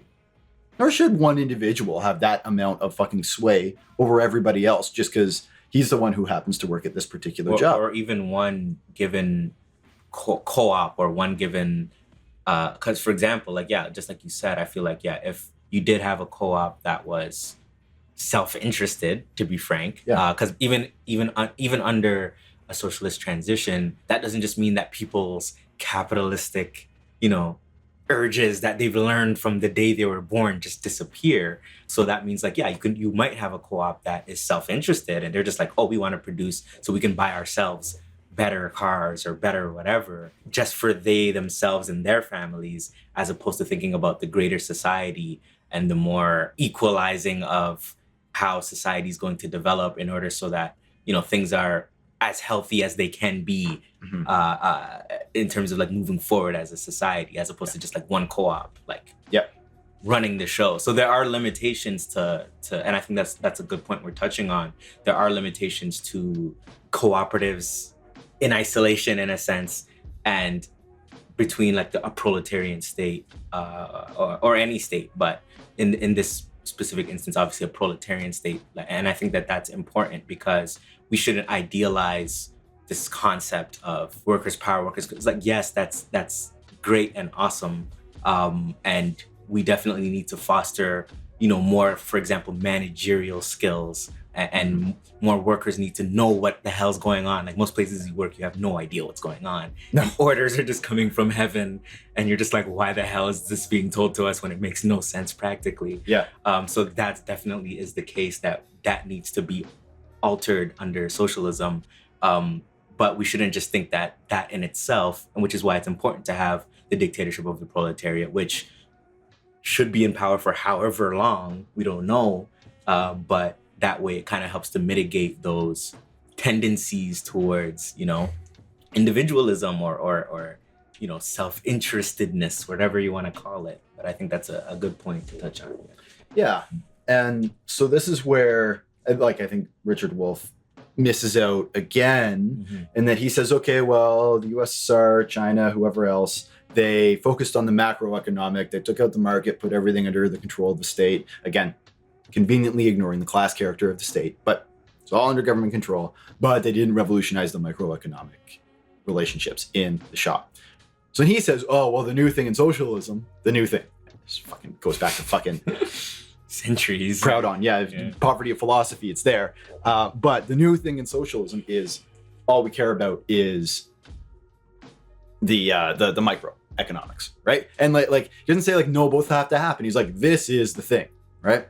This is the thing, the co-ops. So let's say the entire fucking economy was controlled by co-ops, all right? You've got co-ops buying from each other exclusively. You've got a whole national production happening. You still have consumers who are also workers, right? Who are going to make buying decisions based on, their fucking pocketbooks, right? And so they're going to be incentivized to buy things from co-ops who can provide the same thing cheaper, right? Co-ops themselves are going to be selling to other co-ops, right? Because one co-op will produce the raw materials for another co-op they're going to be in competition with each other, right? All you've done is created a market that has the same forces, the same drives, the same competition between capitals as we have now. You're going to get the same consolidation and accumulation of capital. And eventually, it's going to actually make more sense for these workers to just keep their money in the bank rather than invest it in production, right? You actually haven't dealt with those macro problems. Yeah. And so you're back where you started. And I think the key thing there is like we're talking like private property and really that's kind of the crux of it, in the sense of like, even under socialism, right? It's the socialism as we understand it is like the transition towards the abolition of private property. So therefore, that means that private property will still exist under socialism, but you strategically try to find ways, as a state, as a proletarian state, to mitigate that and to destroy that through how you organize things and how change. And part of that, is changing how people relate to one another on the micro or the small level in the factory place, or in the factory or shop or whatever. But that's not it, right? That's not the whole picture. And I think that's a really good point where it's like, as a, the state obviously would be answerable. It would have to answer to the people, the proletariat, and in the given bodies governing associations that they're in. And that's all part of building proletarian power. But that's not it. That's not the whole thing, right? There's contradictions that exist even within that in itself. And I think that's important to know, because it's like, it's not an easy ball game, you know what I mean? And it's like, as much as, and I pointed this out in the last episode about Venezuela, but like I basically was talking about how having a more military strategy, a more military way of taking power and establishing proletarian power, that is essential. But even that doesn't guarantee that you're going to maintain your revolution forever. And I think that's why it's important that we learn from the Soviet Union, China, whatever other country that may have been or dabbled with socialism, what have you, in order to look at, first of all, the necessity of that, having that strategy, because that even gets you to a place where you can even make those decisions in the first place. But then second of all, learning and trying to figure out how we're going to do this, you know what I mean? And there's a lot more we can draw from now, because we have the experience of friggin' X amount of countries that have tried this, have taken steps back or what have you. Some have completely collapsed. So we have the benefit of that, but we still have a ways to go, you know what I mean? And it's no small thing. Yeah, totally, right? And this is one thing that Richard Wolff does say that is correct, which is that, look, like, capitalism had a bunch of false starts and attempts to establish itself. It would be historically weird if the first couple attempts at socialism did it. Because even for capitalism, capitalism took centuries and centuries. Yeah. If you look at like the history of what we refer to as capitalism and wage labor and things like that developing, it did not. It happened. It came like there's literally examples of like whole cities being like these metropolitan centers and just completely collapsing at some point. And there being no quote unquote capitalism until a century later. It kind of brought its head up again and to be chopped off again, and things like that. So I think that's one thing I agree with, that I think he has been honest about, but unfortunately directs it towards a more because he does this thing where, because you're right, he does talk about, like, he mentions the Soviet Union with some like admiration there, with even with China with some admiration there, but he himself will never say, but we need a communist party, but we need a revolutionary strategy to take power, and that is the point that is what's horrible about him, right? That's the point that misdirects people, right? And proletarians that genuinely, like, sure, it's good that we want to have a more democratic society and a more democratic workplace, where whatever that might look like, but that's not, you don't just get that through thinking about only yourself and where you work alone. You have to think about the broader implications of society and how it functions and how we make those moves. But yeah, exactly, right? And like, let's say we did that, right? Like, let's say we had a series of co-ops who all got together in one industry in the whole supply chain, and we agreed, like, okay, we're not going to do this competition bullshit, we're all going to work together, all right? So you need so much raw material for your production. All right, great. And you're going to be producing. And I mean, we're all working together. We're all only selling to our own people because we're everybody. The whole economy and the whole class is organized in one maybe co-op enterprise. Okay. So we're going to have an idea of how much to produce of the consumer goods and of whatever else, military equipment and everything, which will mean certain inputs of raw materials, certain inputs of machinery, everything else. Okay, so we'll figure all that out. Well, you know what I'm describing? It's a fucking planned economy, right? Like at a certain point, you can't, it really has to split into anarchy of the market or a planned economy. This is kind of the terminal point of where, yeah, everybody's a small business owner and they all just agree to work well together, is what the manifesto may have called petty bourgeois socialism, right? Yeah. So no, the way forward for socialism of the 21st century is not more petty bourgeois influence and more petty bourgeois ideology, and it has to be the opposite, right? We have to take the lessons from the Soviet Union and China. We have to understand that, yeah, we do have to revolutionize every aspect of society, right? Culture, art, social relations, as well as the macroeconomics and the class character of the state by killing the old one and making our own. But all of that needs to be revolutionized. But that doesn't mean we all become petty property owners. Yeah, for sure. Yeah, and in a way, it's like 100%. He kind of tries to take advantage of people's kind of like petty bourgeois sensibilities, and basically being like, oh, well, because he kind of tries to make it about ownership, which in a way it is. When we're talking about even proletarian power, we are talking about collective ownership, but he kind of, in a sense, he does individualize it and make it about, well, you in your workplace, you just need to do this and change this to you so you can be the one making the decision. And it's like, yes, but no, right? Yeah. Like, yes, but no. We need to be making the decision, right? In a sense. And that goes bigger than just an individual workplace. That goes bigger than even an individual, a given country, right? Like, if we're really talking about the big picture communism in a sense, right? We're not just talking about what we see today and maintaining that. Like, we're trying to expand much further, and we do have a long ass way to go, but to obscure that is to shoot yourself in the foot before you even take a step, right? And that's what this boils down to, you know. And he'll do things like say like, oh, well, Jeremy Corbyn said something about trying to make half of the British economy cooperatives, and it's like, come on, like, you know, like, first of all, it's not gonna happen. Yeah. First of all, it's not gonna happen. Second of all, if it did happen, right? This, like, if capitalist relations are still in place, the same contradictions will exist. Like, that's as simple as it gets, you know. That's and that's the point. Well, yeah, and so I'm gonna riff, like, something just kind of occurred to me with you describing that. Like, is this like the neoliberalization of social democracy? Like, we're not going to talk about social programs. We're not going to talk about a social safety net. We're not going to talk about welfare or any of this. We're just going to make everybody a collective small capitalist. I think that's fair. Like, I don't know. I think I just had a really good idea on air. I don't know, maybe. But that's what it sounds like. Right? I'm not going to go to bat for this. I need to, like, do a deeper dive of research, but, like, holy shit, right? Mm-hmm.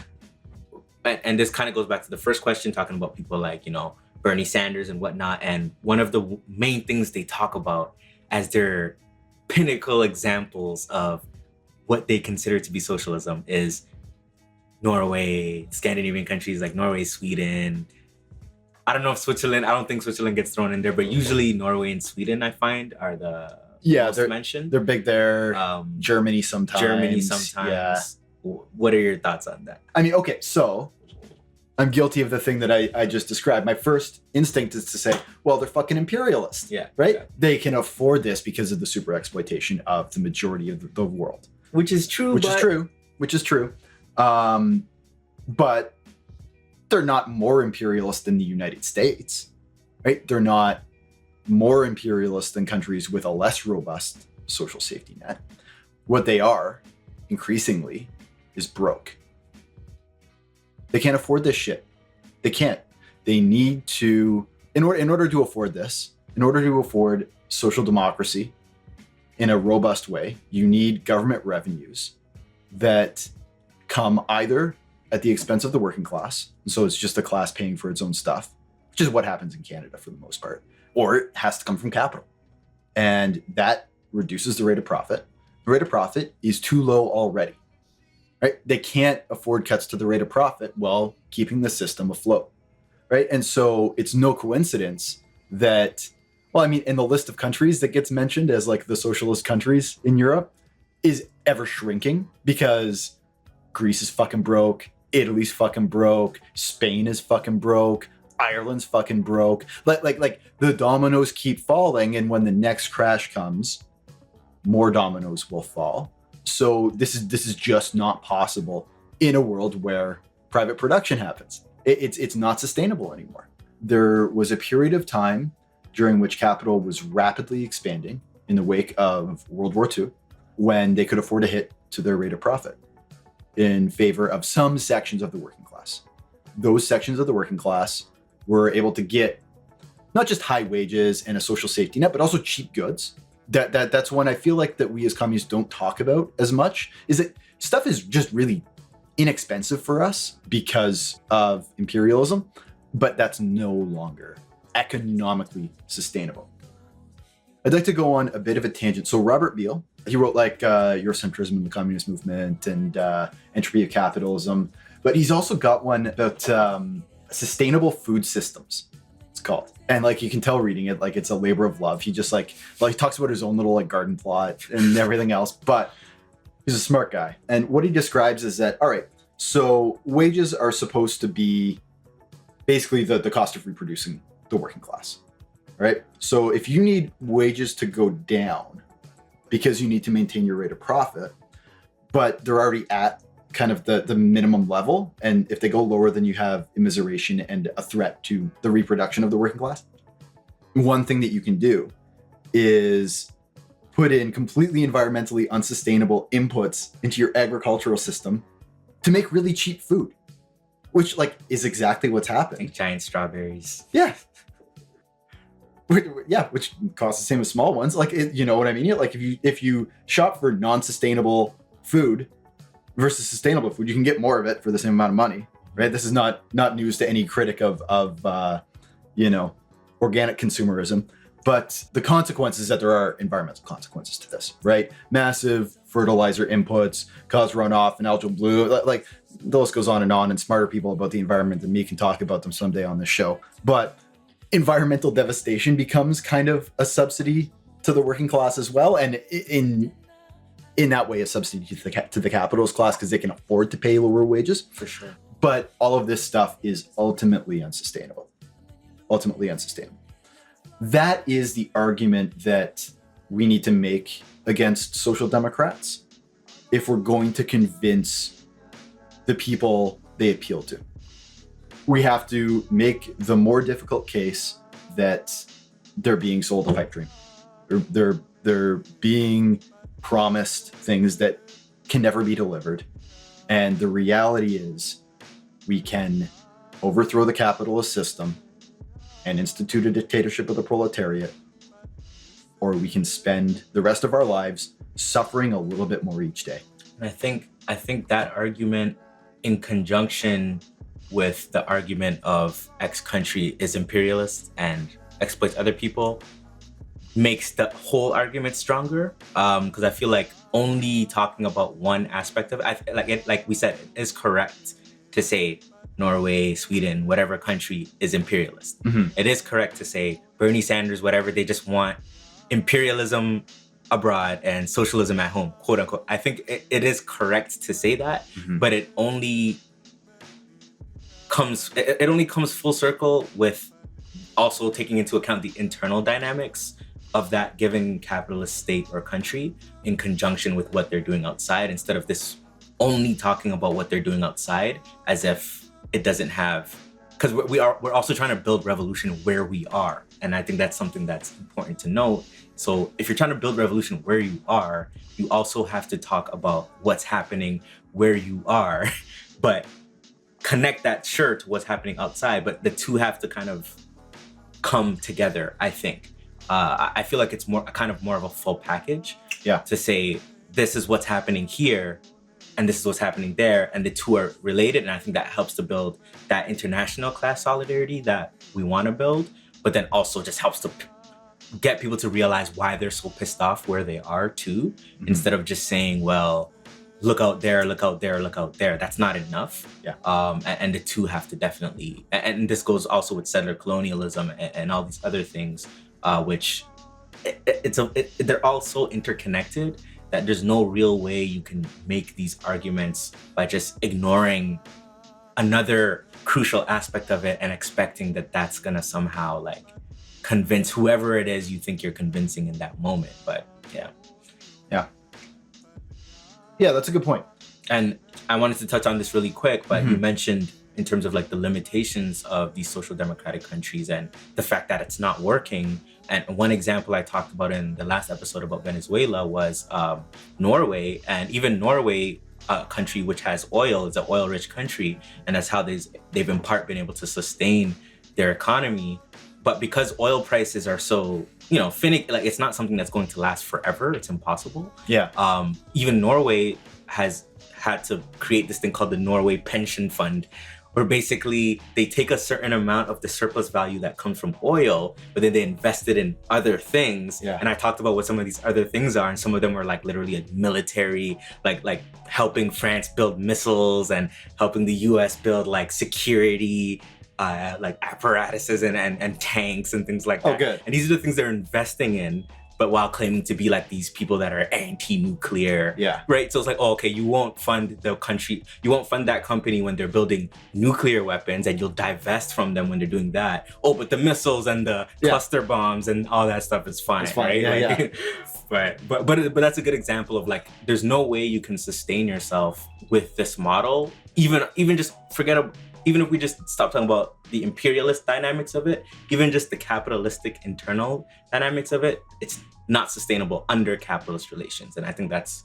what you're trying to emphasize. And that goes in conjunction with the imperialism. The two are not separate, and you can only talk about one with the other, I think. But we have to talk about it. Yeah. Basically, We haven't talked about this dynamic yet, but in terms of social democracy's relationship to fascism, I think this is something that's also crucial. I forgot to write it down, but what is that relationship? And what like if you were gonna begin to talk about how, whether it's historical, like for example, the example of Germany or before World War II or before Hitler's rise, things like that. Yeah. How does opportunism, in a sense, help to set the stage, or what's that relationship between the two, social democracy, or even if you just want to say opportunism, or even just liberal opportunism itself? How would you say that helps to, in a sense, foster fascism, or at least help facilitate its existence? I think there is something to the fact that social democracy, not explicitly, but implicitly says, we'll give you a comfortable life as a worker if you are on board with colonial dispossession and imperialist slaughter of people around the world. That doesn't discourage a fascist mindset, I'll say. I think that fascism is under-theorized across the board. And so to answer that question, I think as fully as I wish I could, I would have to be able to answer the question, well, what is fascism? Which is under-theorized. What's the distinction between the fascism of the Nazis and the use of forced starvation to carry out genocide amongst First Nation and Métis people in the Plains in Canadian history? Are the ideological distinctions between John A. Macdonald and Adolf Hitler substantive enough to make this a different ideology, or is it all about in the same ballpark? I'm not prepared for that kind of a deep dive, but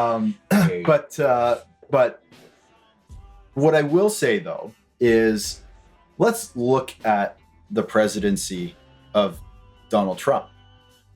in many ways, what he is attempting to carry out is regime change in the United States, to change the guiding consensus ideology of the state. Not as radical a change as we would be talking about. He still wants private property to remain intact, right? He still wants surplus value extraction to continue. He still wants a racial hierarchy to be maintained. He still wants settler colonialism to be maintained. He just wants to change its posture and orientation to the world around it. And he is facing pushback from within the civil service, within the intelligence apparatus, and within the higher sections of law enforcement. And what he's proposing is nowhere near as radical a change, radical departure from the status quo as we are.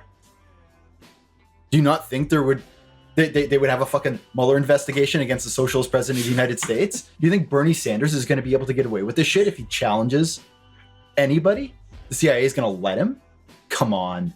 And to even add to that, the reality of it is that to even get to that point where, for example, you took power through the electoral system, let's say, you would have to capitulate anything that had any resemblance to a revolutionary platform.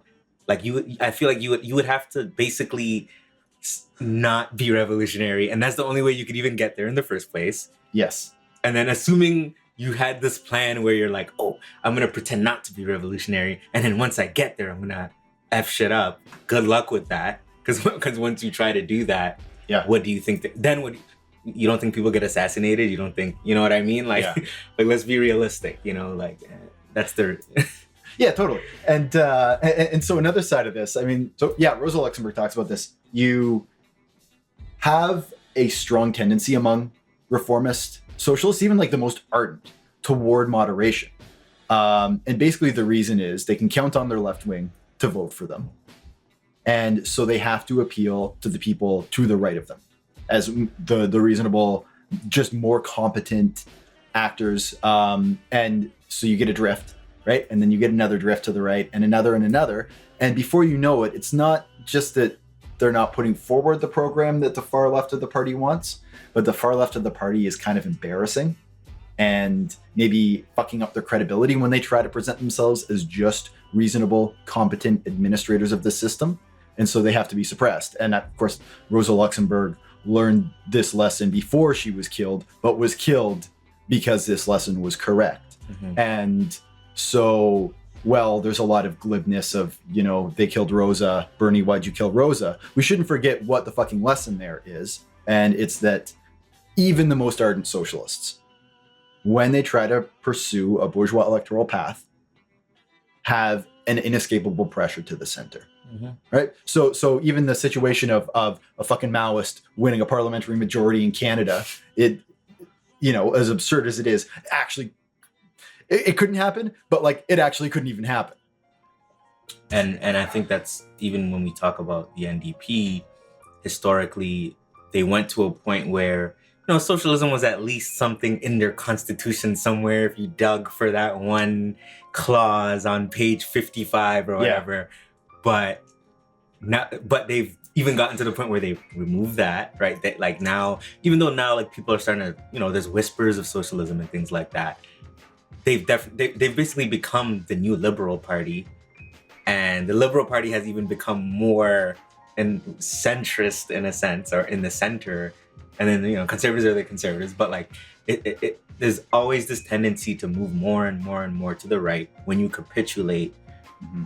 you know, thinking that, oh, well, we're just going to work within this fundamentally capitalistic, imperialistic, settler colonial system, and convince people, or in order to convince people, we're going to, you know, leave this part out and leave that part out. They're not ready for this. They're not ready for that. And then once you leave that out, all you do is reinforce that which people already think, and then it just exacerbates the contradictions further. And then we're at where we're at now. And yeah. Yeah. And then all of the people you've recruited by leaving all this radical shit out, right? Don't agree with the radical shit. But now they think that all of the things you won them over on is the radical shit. So then they'll moderate even more and like keep their like fucking radical shit secret and only talk about it when they're drunk. And then that next generation will do the same. And you end up with people who are really just presenting themselves as the most competent administrators of the system. I mean, like I've seen this happen in student unions, like we see it in the history of social democracy in the advanced capitalist countries. Yep. Different scale maybe. But still. But it's where the strategy leads us. Yeah. I find like right now we're in a place where, you know, you have these ML groups or Marxist-Leninist groups by name that basically fall within this weird space of like, it's like they're anti-imperialist enough, but they're super reformist, or like, you know, like they're just like, oh, we're gonna run in elections in order to convince, and even if they might even say things like, oh, well, we don't think we're gonna win, we know we're not gonna win, but we're just gonna do this so that we can, you know, stir things up or something like that, is basically the argument. Yeah. How would you respond to that? Because they try to play this game of like still using, you know, revolutionary phraseology and rhetoric and things like that. But then they're like, oh, vote for us. And it's like, what would you say to that, essentially? So like, and just to say this last thing, because like even here where we have something like the Communist Party of Canada, for example, the CPC, second oldest party or third oldest party in Canada, whatever they call it. Sure. Like it's not something to brag about, but okay. Yeah, it's absurd. But anyways, you know, they use all this terminology, they use all these nice things. Even their platform is basically like, oh, the NDP says they're gonna give you 15, we'll give you 20. Yeah. You know, things like that. Yeah. But it's essentially social democracy, right? Like in the way they concretely function. But like, how would you respond to this argument that that's the right path? Yeah. All right. So I mean, I know rhetorically my whole strategy is, okay, I'll take you at face value. I'll take you at your word. Let's see how that plays out in practice. I feel like that's how I approach social democracy. It's how I approach Bernie Sanders. It's how I approach these guys. So let's take them at their word. All right. They're engaging in elections in order to propagandize for a communist revolution. Except they don't. Right? They're not at these fucking all candidates debates talking about overthrowing the government, which we all agree apparently you have to do. You have to overthrow the government, right? Like you can't legislate your way to socialism. You have to win a war against the government. So you gotta get out there and talk about that if that's what you're supposed to be doing, right? If instead you're putting forward a program of social democracy, which is what they actually do, it seems more like they are trying to appeal to disaffected social democrats, get them to change that label, not look at what's underneath of it. And then they have an organization full of careerist social democrats, and the results of that speak for itself. The other version of this strategy is like this transitional program where we're going to run on a hardline social democratic platform, knowing that the system can never provide it. So that when we get people on board with these demands for, I don't know, guaranteed living wage and, you know, the Workers' Bill of Rights that FDR never passed, that we're all talking about for some fucking reason. And you name it, right? Public car insurance and a cake on your birthday. All right. And the government says, we're doing this. And then the capitalist class says, no, we're not. We can't afford it. And then that sparks a civil war. I think that is bad revolutionary strategy. I think that leaves you without a reliable military force. I think that relies on an understanding of the people as a thing to be manipulated, rather than as the potential makers of history who can be won over to a correct perspective. Because I'm not that fucking smart, and neither is whoever's listening, that you've seen the fucking truth in a way that nobody else can. No, come on. People can be won over to the correct politics, and so we need to win them over to the correct politics. We're not going to be doing that by arguing for the wrong politics and hoping they sniff out the trick. For fuck's sakes. I'm out. Fuck this. No, I think, that's actually a really good point you mentioned in terms of like, it shows their perspective of what the masses are. Yeah. And because they tend to argue, and this is basically how any opportunist would argue in this way of, well, the masses aren't ready. They're, it's not the time. We have to wait till the crisis comes. Then it'll be things like, these are the kind of things people say. And it's like, Yeah. we're supposed to make them ready. That's our job as a vanguard, is to organize people. And people, for the most part, even if they have incorrect views, which they will, average proletarian person that doesn't like, they will have incorrect views. It's the nature of ideology. Sure. And how it works in any given society, slave society, whatever it might have been, that's how it was. Yeah. It's our job. Like, we have to organize people. So let's do that in a way that makes sense, instead of, like you said, trying to manipulate people essentially and saying, well, let's lie to them for now, water down what we're really about, quote unquote, and then show them the good stuff later. Like we're the fucking Scientologists, right? Yeah. Honestly, like, or like Jehovah's Witness or something, right? Like, they'll, just come to the church. And it's like, no, tell them straight up what you're about.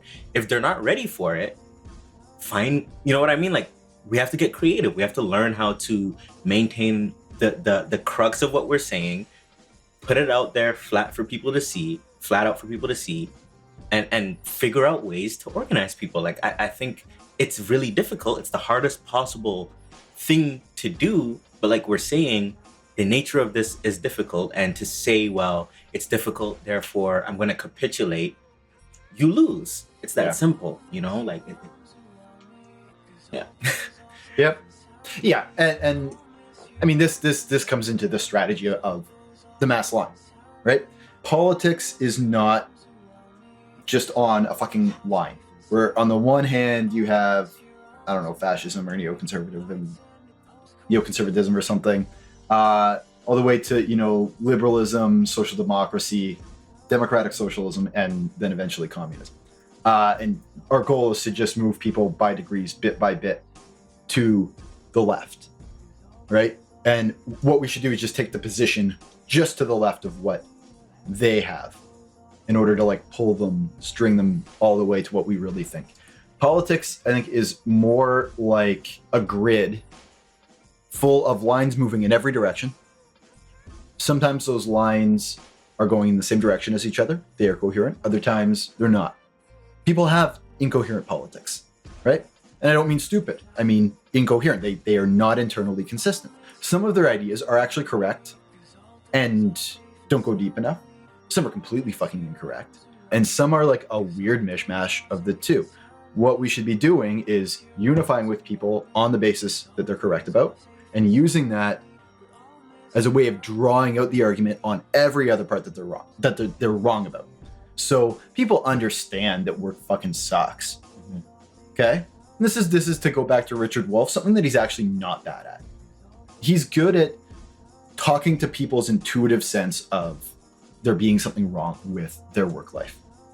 People know that, right? And so if we can explain, okay, yes, it's because you're being ripped off, it's because you're being exploited, it's because you have no fucking power, all right? That's a pretty big step. If you can get somebody to think those three things at the same time, Pretty big. like, you're doing okay. And then you need to make the next logical step. Okay, so what do we do about it? Why does Bernie Sanders not have the answer? Why does Nikki Ashton not have the answer? Why does it have to be a revolution? Right? That's another big step. So, yeah, treat people like fucking adults. Yeah. Not like like children, basically. Like, even children, like, you can't even treat a child like you don't that. treat a child like that. Well, you know what? No, they kind of do treat children, and I wonder if this is part of where it comes from. The way we teach science to like kids, like to children, is with the like endless clarification of lies. Like you learn about particle theory in grade 7, and then you learn like the Bohr-Rutherford in like grade 10, and then maybe grade 12 you're getting into like quantum uncertainty, or so, maybe that comes later. I didn't take science in grade 12, but you know, they start with revising lies, and so I wonder if that's where people get the idea. This is wild speculation. It could be part, and if it is part of it, then that's direct. Then that's a direct lineage to capitalist ideology. Because I mean, like, if that's how we teach people in schools under capitalism, then, and you're adopting that methodology for your political practice, then there's a clear influence of capital. And none of us are like completely void of having any modicum of capitalist ideology somewhere in our heads, but it's our jobs to actively like combat that and actively realize where, you know, those seeds are and to burn them basically. Another example I was thinking of is even when you know, there's all these like rules in English, for example, it's like I after E except after C, but it's like they're not actually true. None of them are actually true. Like you actually like learn the English language and you're like, wait. Thanks for tuning in. This is episode 6 of En Masse. If you made it through the 2 hours, I commend you and applaud you. But I hope there's something you could have learned from it. If you have any feedback or ideas for episodes, just go to enmassepodcast.com, go to the contact area, send me a message. I'll do my best to respond in due time. Also go to leftistaudiobooks.com if you're interested in listening to audiobooks and listening to my audiobook on imperialism, the highest stage of capitalism. Then hit it up. My name is Mubarak, and again, thank you.